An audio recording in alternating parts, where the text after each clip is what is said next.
ভগবানের কীর্তন শুনবার জন্য এসেছি।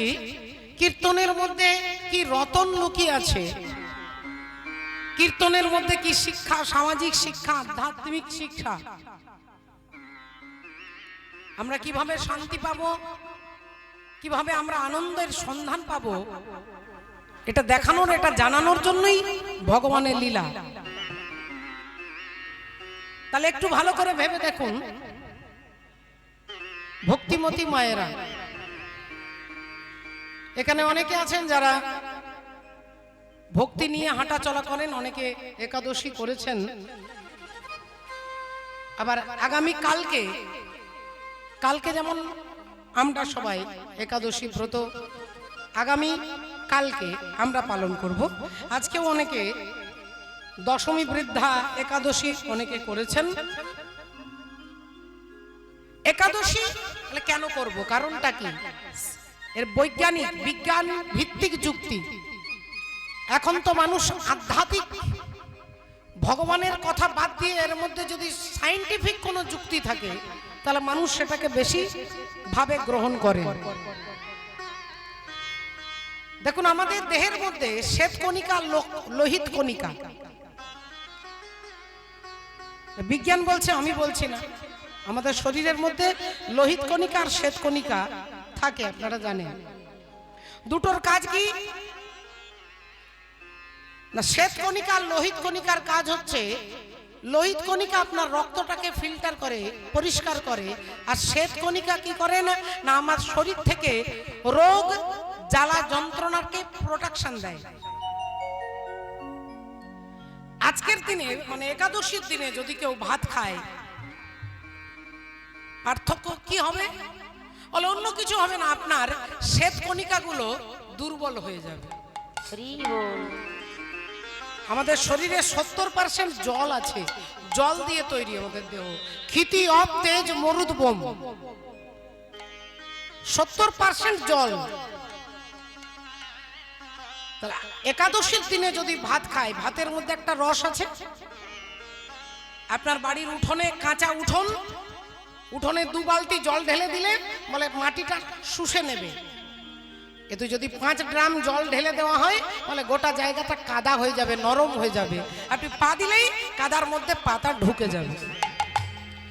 একাদশীর দিনে ভাত খেলে কি হয়? ভাত খেলে শরীরের রসালো হয়ে যায়।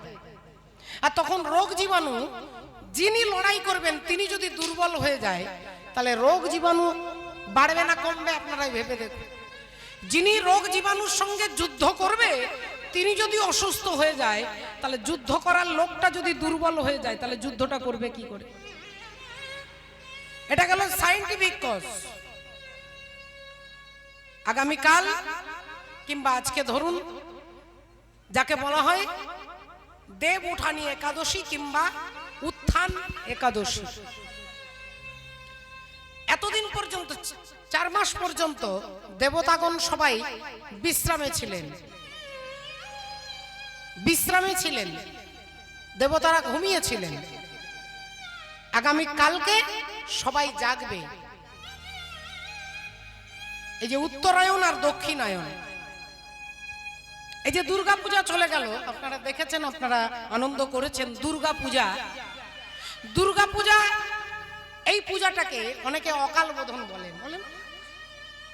ওই দুর্গা পুজোটা কে করেছিলেন? ভালো করে ভেবে বলো। রামচন্দ্র চৈত্র মাসে করেছেন, রাবণ করেছে। আচ্ছা, একে অকাল বোধন বলা হয়। অকাল মানে অসময়ে, বোধন মানে জাগা। বধ করা নয়, বোধন মানে বধ করা নয়। অকাল বোধন মানে অসময়ে জাগানো। অসময়ে দেবী দুর্গাকে জাগতে হয়েছিল মহিষাসুরকে বধ করবার জন্য। তাই ওই পুজোটাকে অকাল বোধন বলা হয়। তাহলে সেই সময় দেবী দুর্গা ঘুমোচ্ছিলেন, দেবতারা ঘুমোচ্ছিলেন। অসুরকে বধ করার জন্য অকালে তাকে জাগানো হয়েছিল, এর জন্য অকাল বোধন হলো। তাহলে আগামী কাল থেকে দেবতাগণ সবাই জাগবে, উঠবে, তাই উত্থান একাদশী বলা হয়।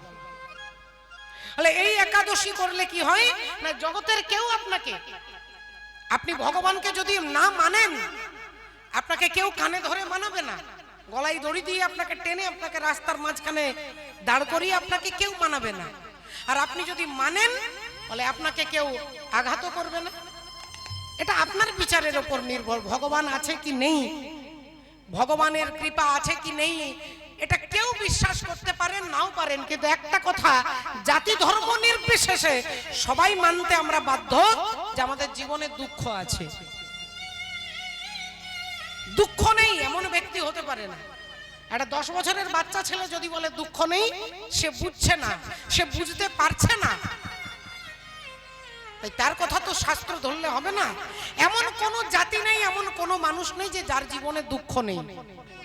তাহলে ভগবান নেই অনেকে বলতে পারেন, ভগবান আছে অনেকে বলতে পারেন, কিন্তু দুঃখ নেই কেউ বলতে পারবেন না। দুঃখ সবার জীবনে আছে, কারো কম কারো বেশি। বলে এই দুঃখটাকে জয় করবার জন্যই ভগবানের নাম মাগো। অনেক যুক্তি, অনেক তর্ক, অনেক কিছু আলাপ আলোচনার মধ্য দিয়ে আমি আপনাকে ভগবানকে মানাতে পারবো না। আমি সত্যিকারের ঘটনা বলছি, আমার গুরুদেবের ঘটনা। আমার গুরুদেব তিনি একজন পণ্ডিতের সঙ্গে, পণ্ডিত বিশাল একটা অনুষ্ঠান হচ্ছে, সেই পণ্ডিত ব্যক্তিকে 2-4 কথা বলবার জন্য ডেকেছে, গুরুদেবও গেছেন তার সঙ্গে। গুরুদেব ভাবছেন পণ্ডিত ব্যক্তি সাধু সঙ্গ হবে, দুটো হরি কথা শুনবো, দুটো শাস্ত্রের কথা শুনবো। গুরুজি বসেছেন, সেই পণ্ডিত ব্যক্তি বিশাল বড় প্রফেসর, বিশাল ডিগ্রি। গুরুদেব ভাবছেন তাহলে ভালো কথাই বলবে। এখন দুর্গা পূজায় উৎসবে তিনি উদ্বোধন অনুষ্ঠানে কিছু বলবেন। তা গুরুজি বললেন, আপনি বলুন, আজকে আমি আপনার মুখ থেকে কিছু কথা শুনবো, শাস্ত্রের কথা। এখন সেই ভদ্রলোক উঠে দাঁড়িয়ে হাজার হাজার সব ভক্তরা, দর্শনার্থী যারা শ্রোতা সব বসেছেন, তিনি উঠেই প্রথমে বলছেন যে ভগবান বলে কোনো বস্তু নেই। ভগবান রাম নয়, ভগবান কৃষ্ণ নয়, ভগবান দুর্গা নয়, কালী নয়, শিব নয়, এরা কেউ ভগবান নয়। আমার গুরুদেব ভাবলেন ভালো, তাহলে সাধু সঙ্গ হচ্ছে, প্রথমেই বলছে ভগবান নেই। আমি ভাবলাম জীবনে সাধু সঙ্গ করতে এলাম, প্রথমেই বলছে ভগবান নেই। তার চুপ করে বসে আছে। গুরুজি তো দুম করে ঝগড়া করতে পারেন না, তার মর্যাদা আছে। তিনি চুপ করে চেয়ারে বসে আছে। খুব কষ্ট পেয়েছেন গুরুদেব, মনে খুব কষ্ট পেয়েছে। এইবার তিনি যুক্তি দিচ্ছে, বলছে দেখুন আমি আপনাদের জিজ্ঞাসা করছি। তিনি বলছেন যে ভগবান এক না অনেক, আপনারা কি বলবেন, এক না অনেক? মায়েরা বলুন, এক না অনেক? ভগবান এক। তাহলে যিনি এক তিনি অনেক হতে পারে না, আর যিনি অনেক তিনি এক হতে পারে না। তাহলে ঈশ্বর অদ্বিতীয় মানে এক। তা সেই পণ্ডিত বলছে যে দেখুন যদি এক হতো, এবার বলছে আপনারা সবাই চোখ বন্ধ করুন, আর চোখ বন্ধ করে একটা হাতি দেখুন। হাতি, সবাই হাতি দেখুন। দেখুন আমি যেই বললাম আপনাদের হাতির কথা মনে হয়ে যাবে। হাতির ছোট্ট একটা লেজ, 4টে পা, মোটা সোটা চেহারা, একটা বড় সুর আছে। দেখুন আপনারা সবাই একরকমই ভাবনা ভাবছেন। আচ্ছা আমি আপনাদের বললাম আপনারা একটু ঘোড়া দেখুন, ঘোড়া। সবাই কিন্তু ঘোড়াই দেখছেন। আমি বললাম এবার একটা কুকুর দেখুন। কুকুর এক্ষুনি 2-3টে পেরিয়ে গেল। আপনাদের মনে করতে কোনো অসুবিধা হবে না। তাহলে কুকুরের কথা বললে সবাই একরকম চিন্তা ভাবনা ভাববেন, কেউ আলাদা আলাদা ভাববেন না। গরু বললে সবাই একরকম চিন্তা ভাবনা ভাববেন, কেউ আলাদা ভাববেন না। এইবার বলছে ভগবান দেখুন। ভগবান যেই বলেছে ভগবান, তখন শ্রোতারা ভাবছে আর বিশাল বড় পণ্ডিত। কেউ কালীর কথা ভাবছে, কেউ দুর্গার কথা ভাবছে, কেউ শিবের কথা ভাবছে, কেউ রামের কথা ভাবছে, কেউ কৃষ্ণের কথা ভাবছে। বলে তাহলে একরকম ভাবনা হলো। হাতি যখন বললাম সবাই হাতি দেখলেন, ঘোড়া বললাম সবাই ঘোড়া দেখলেন, কিন্তু ভগবান বললে আলাদা আলাদা দেখছে। তাহলে ভগবান যদি এক হয়, তাহলে আপনারা সবাই আলাদা আলাদা ভাবছেন কেন? তাহলে ভগবান বলে কিছু নেই। শ্রোতারা ভাবলো এতদিন পরে একজন আমাদের গ্রামে পণ্ডিত ব্যক্তি এসেছে। এরকম বাপের জন্মে, বাপ ঠাকুর দাদার জন্মে এরকম পণ্ডিত দেখিনি। সত্যি তো, একরকম হলে তো সবার ভাবনা একরকম হবে, কিন্তু আলাদা আলাদা হচ্ছে, তার মানে সত্যির ভগবান নেই। সবাই হাততালি দিচ্ছে, সবাই ভাবছে যাক আমাদের জীবন ধন্য হলো, এরকম একজন পণ্ডিত ব্যক্তি আমাদের অনুষ্ঠানে এসেছে। এখন গুরুজি চুপ করে বসেছিলেন, দেখলেন এই অবস্থায় চুপ করে বসে যদি চলে যায় তাহলে অপরাধ হয়ে যাবে।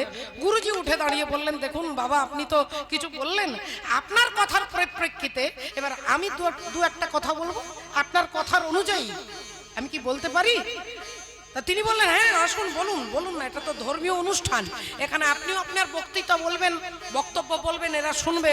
গুরুদেব উঠে দাঁড়িয়ে প্রথমেই বলছেন যে উনি যা বললেন আপনারা সবাই দেখলেন, হাতি বলেছে হাতি দেখেছেন, ঘোড়া বলেছে ঘোড়া দেখেছেন, কুকুর বলেছে কুকুর দেখেছেন, ভগবান বলেছে সবাই আলাদা আলাদা দেখেছেন। এবার আমাকে দয়া করে আপনারা বলুন, আপনারা এই মুহূর্তে একটা জিনিস চিন্তা করুন, আপনারা ভাবুন ভগবান এক, ভগবান অনেক রকমের হয় না। তাহলে ভগবান বললে সবাই আলাদা আলাদা দেখছেন, তার মানে ভগবান নেই। তাহলে এবার আমি আপনাদের বলছি, আপনারা বাপের কথা চিন্তা করুন, বাবার কথা ভাবুন। এখানে যতজন আছেন সবাই নিজের নিজের বাবার মুখের ছবিটা কিন্তু সবার ভাবছে, কিন্তু সবার বাবা তো একরকম নয়, সবার বাবা তো একরকম নয় অনেক। তাহলে কি বাপ নেই? বলে আছে। ঠিক সেই রকম আপনার সাধনা যেমন হবে, আপনি যদি ভগবানকে মা বলেন, বলে মা কালী এসে আপনার কাছে দাঁড়াবে। আপনি যদি মা দুর্গা বলেন, দুর্গার রূপে দেখবেন। আপনি যদি ভগবান বলতে কৃষ্ণকে বোঝান, তিনি একটাই শক্তি, তিনি কৃষ্ণ হয়ে দাঁড়াবে, তিনি কালী হয়ে দাঁড়াবে, তিনি দুর্গা হয়ে দাঁড়াবে, তিনি শিব হয়ে দাঁড়াবে। আপনার ভাব যেমন, বলে ভগবানের দর্শন তেমন হবে। হরি হরি ঠিক সেই রকম অনেক যুক্তি দিয়ে ভগবানকে বিশ্বাস করলে এই যুক্তিতে আপনি ভক্তি আস্বাদন করতে পারবেন। আপনার ছেলে ছোটবেলায় আপনি তাকে আদর করছেন, ওই ছেলেটা যে একদিন বদমাইশ হবে না, ওই ছেলেটা যে একদিন লম্পট হবে না, তার তো কোনো গ্যারেন্টি নেই, কিন্তু আপনি তো তাকে ভালোবাসেন। একে বলে পিতা মাতা স্নেহ। তেমনি ভগবান আছে কি নেই এত যুক্তির ধারে নয়, ভগবানকে আমরা ভালোবাসি, তাই ভগবানের কথা শুনবার জন্য এখানে আমরা একত্রিত হয়েছি। রাধে রাধে। আজকে চৈতন্য ভগবান জগতের জীবকে করুণা করবার জন্য তিনি সচী মায়ের কোলে নেমে আসছেন। রাধে রাধে। ওমা, সেই ভক্তদের সঙ্গে মহাপ্রভু যাচ্ছেন। ওই চাচর চিকুরকে শিখি পাখা শোয়, চাচর চিকুরকে শিখি পাখা শোয়, চাচর চিকুরকে শিখি পাখা শোয়। আই গো তোরা দেখে যা,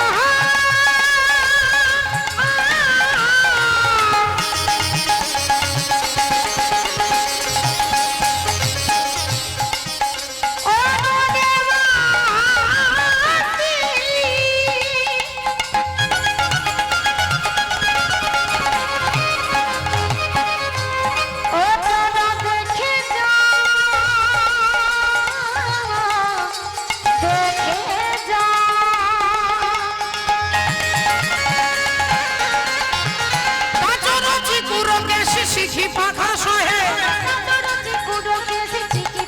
শোহে, আর জড়িত মালতি মাল জগমন মোহে, জড়িত মালতি মালা জগমন মোহে, জড়িত মালতির মালা জগমন মোহে। আহা রাধে রাধে। চাচর চিকুরকে এসে শিখি পাখা শোয়, কালো কালো কোকড়ানো চুল, তাতে আবার মালতির মালা দেওয়া আছে। জড়িত মালতি মাল জগমন মোহে। আজকে ভগবান যাচ্ছেন, আর যেতে যেতে যাচ্ছেন সামনের দিকে, তাকাচ্ছেন পেছনের দিকে, যাচ্ছেন সামনের দিকে, তাকাচ্ছেন পেছনের দিকে। শ্রদ্ধেয় ভক্তমণ্ডলী, ভক্তিমতী মায়েরা, ভগবানকে পেতে গেলে পাওয়া যায় শুধু ভক্তির বলে। ভক্তি যার ভগবান তার, সর্বশাস্ত্রে কয়। আর ভক্তি না থাকিলে কৃষ্ণে ভজিলেই কি হয়। বলে ভগবান শ্রীকৃষ্ণ দুর্যোধনের সম্পর্কে কে ছিলেন না? বিআই মশাই। দুর্যোধনের মেয়ের সঙ্গে ভগবান কৃষ্ণের ছেলের বিয়ে হয়েছে। তাহলে কৃষ্ণ আর দুর্যোধনের সম্পর্কটা কি না? বেআই মশাই। তাহলে অনন্ত কোটি ব্রহ্মাণ্ডের মালিকের সঙ্গে যার এত বড় সম্পর্ক, সেই দুর্যোধন কিন্তু ভগবানকে দেখেও চিনতে পারেননি। তিনি দেখেও চিনতে পারেননি। কেন? ভগবানকে দেখলে চিনতে পারবো না, বলে ভগবানকে দেখলেও চিনতে পারবো না যদি ভেতরে অহংকার থাকে। যদি ভেতরে অহংকার থাকে, আপনার সামনে ভগবান দাঁড়ালে আপনি চিনতে পারবেন না। ভক্তিমতী মায়েরা, শ্রদ্ধেয় বাবা ঠাকুর বলে এই অহংকার তো আমি যেদিন জন্ম নিয়েছি আমার সাথে সাথেই জন্ম নিয়েছে। যেদিন আমি জন্ম নিয়েছি আমার সাথেই অহংকারের জন্ম হয়েছে। ছোটবেলায় অহংকার চাপা ছিল, যেমন যেমন বড় হয়েছি অহংকারও সেরকম বড় হয়েছে। তাহলে এই অহংকারকে তাড়াবো কি করে? লাঠি দিয়ে তাড়ানো যাবে না, ছুরি দিয়ে খুন করা যাবে না, বন্দুক দিয়ে গুলি করা যাবে না। তাহলে এই অহংকার যাবে কি করে? না, অহংকার যাবে যদি আপনি ভাবেন আপনার যা কিছু ভালো সেটা আপনার জন্য নয়, ভগবানের কৃপার জন্য। আমি কীর্তন করাচ্ছি, আমি হরিনাম করাচ্ছি, এই ভাবনাটা যদি ভাবেন তাহলে ভগবান আপনার কাছ থেকে সরে গেল। আর আপনি যদি ভাবেন যে তিনি কৃপা করে আমাকে, আমার সেবাটা তিনি দয়া করে নিচ্ছেন, আমাকে তিনি দয়া করে করাচ্ছেন, এই ভাবনাটা যদি ভাবেন, বলে আপনার ভেতরে অহংকার থাকতে পারবে না। সাধু যদি তার প্রশংসাটা নিজের গুণ মনে করে, সাধুর মধ্যে অহংকার চলে আসবে। আর সাধুর বদগুণটা যদি মনে করে যেটা আমারই খারাপ গুণ, বলে আপনার মধ্যে অহংকার বাসা বাঁধতে পারবে না। হরি বল।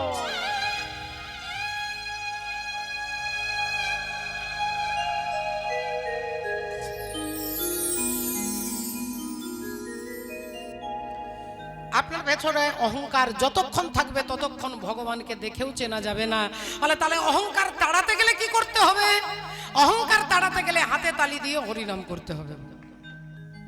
হাতে তালি দিয়ে হরিনাম করতে হবে। বলে এই হরিনামের দ্বারা এই অহংকার ধীরে ধীরে একটু একটু করে কখন চলে যাবে, আপনি কখন তার দাস হয়ে যাবেন আপনি নিজেও বুঝতে পারবেন না। এই জন্য চৈতন্য ভগবান কি বললেন? হাসি মাখা বদনে আর ছল ছল নয়নে, ওগো আনন্দ কাননে মন ভ্রময়নিবার। একবার হরি বলো হরি বলো মনে রে আমার উলুধ্বনি।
দেখো শ্মশানে কিবা রাত্রি দিনে, ওই দেখো শ্মশানে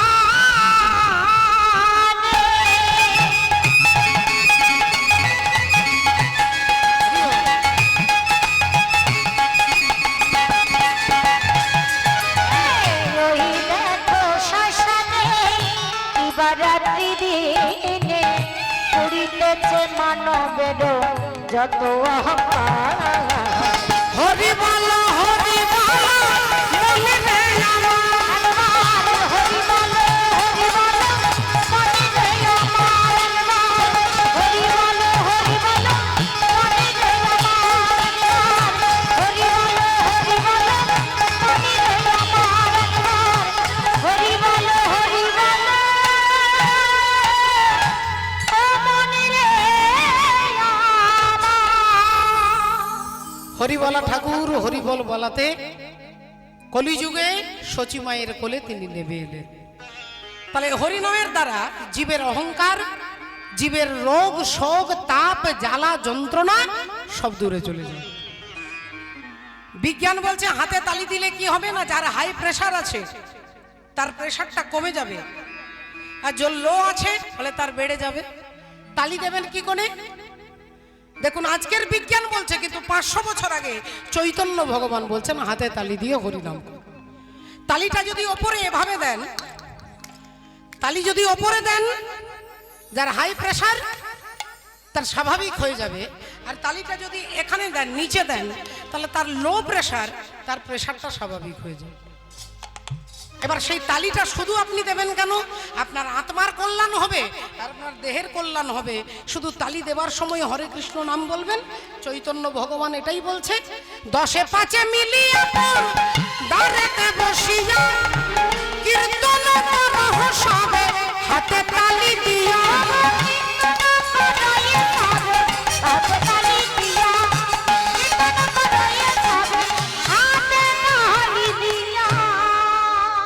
এটা 1 মাস করে দেখুন, যদি আপনার উপকার না হয়, এই হরিবাসা এই এলাকার আশেপাশে যেখানে আমার সঙ্গে যেখানে দেখা হবে, আপনি দাঁড় করিয়ে আমাকে অপমান করবেন।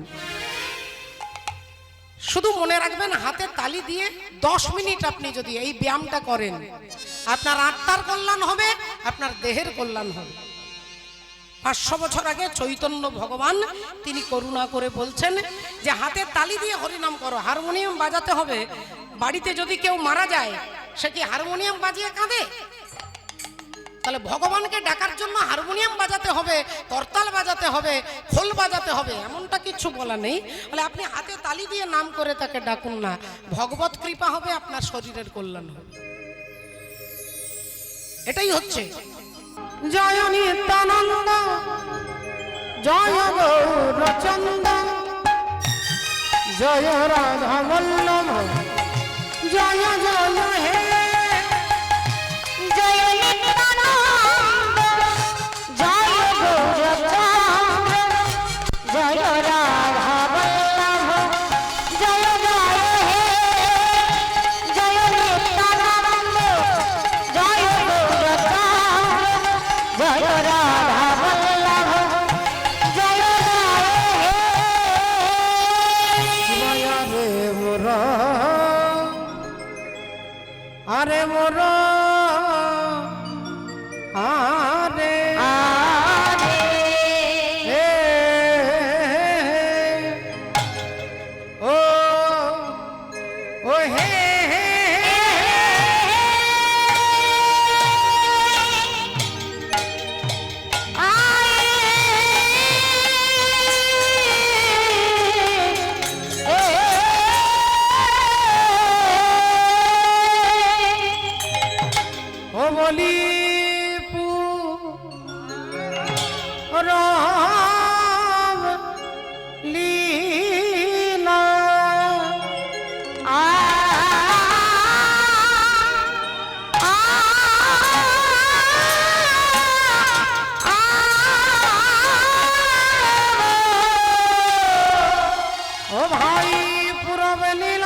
বলি লীলা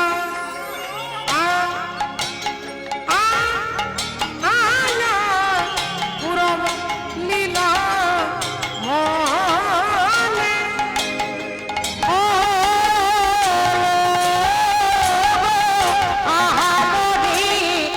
আরে এ মহারা ওমরে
ईश्वर परम कृष्ण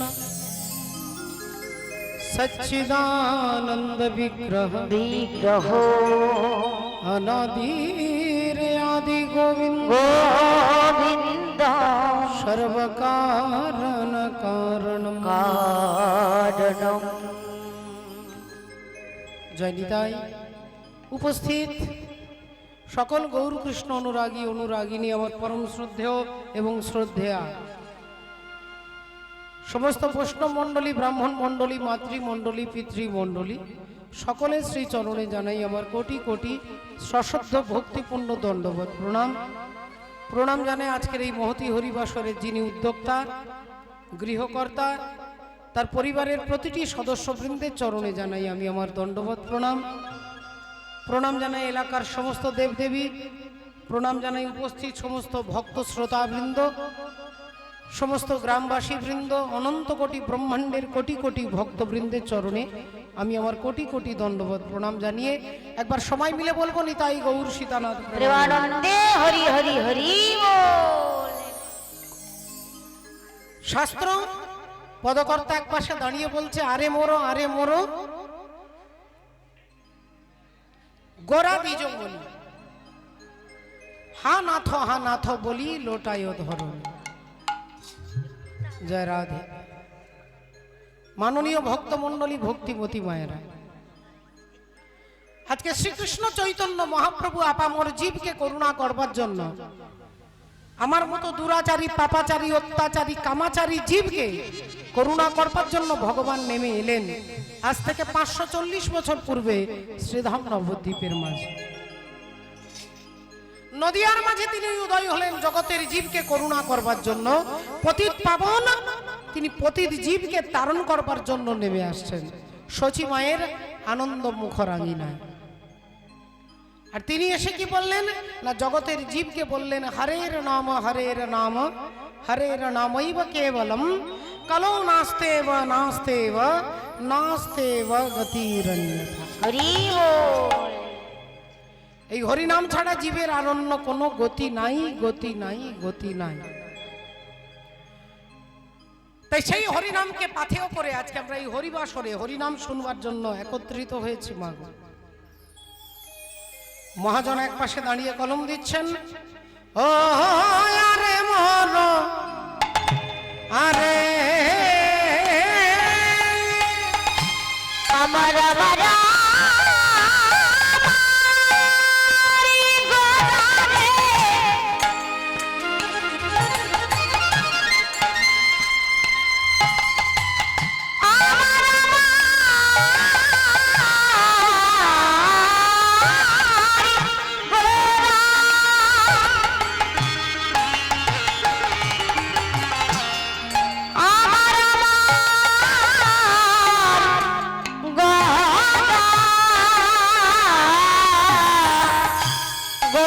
গোরা গোরা গোরা গোরা রে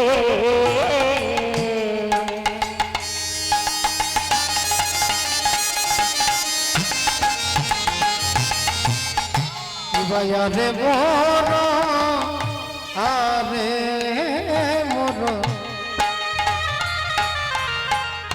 অবশ্যই চচি নন্দা আজ পাবি সদা সঙ্গে চলে আহারি পরিষদ সঙ্গে করে দেখো আনন্দে মগা পরিষদ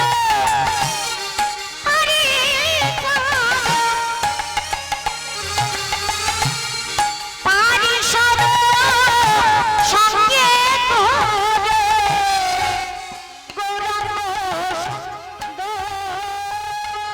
বলি আনন্দ ধরে না আনন্দ ধরে না গোরার আনন্দ ধরে না আনন্দ ধরে না ও যে নদী আমার শিরে মনে আনন্দ ধরে না নদী আমার শির মনে আনন্দ ধরে না বলি ধরে রে মা কেন গো? ধরিবে না কেন গো ধরিবে না কেন গো বলি যেই গোরা সেই কৃষ্ণ ধরিবে না কেন গো সেই গোরা সেই কৃষ্ণ ধরিবে না কেন গো সেই গোরা সেই কৃষ্ণ ধরিবে না কেন গো বলি ধরাতে এসেছে ধরাতে এসেছে দেখো ধরাতে এসেছে ধরাতে এসেছে ও যে কলির জীবের দ্বারে না ধরাতে এসেছে কলির জীবের ধরে না ধরাতে এসেছে একবার বলে না ও বলে না বলে না বলে না বলে না বলে না বলে না বলে হে বধূ মাতা হবি না বলে না বলে না বধূ মাতা হরি না বলে না বলে না ও গো বধূ মাতা হবি না বলে না হবি না বধূ মাতা হরি না হরি হরি হরি বলে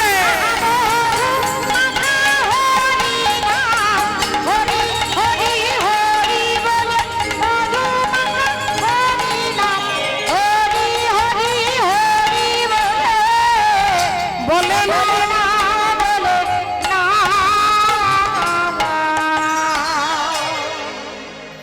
মাননীয় ভক্তমণ্ডলী ভক্তিমতী মায়েরা